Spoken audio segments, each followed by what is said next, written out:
台语文千万字，逐工要甲大家做过来摆一日。台铁太鲁过河发生严重的意外，救难人员这几天实在是无用试试。今仔日要甲大家小解这一字就是闲。读闲这是背音，闲代表有时间无代志做，咱会当讲这阵嘛真闲，也有真饱闲闲。另外闲嘛当讲是免用气力就会当生活，咱讲食闲饭。啊，若是无家己的时间，咱讲做无闲，无用试试。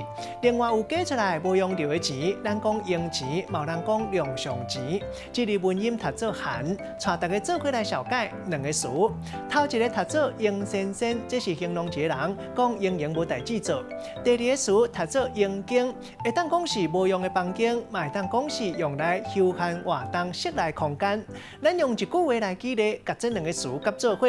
譬如讲，伊退休了后，规工闲先生，定定四界游山玩水，厝内做一间闲间。朋友若来拜访，就招去拍乒乓。今仔日小解这一日闲，另外文音读做寒，提供予大家参考。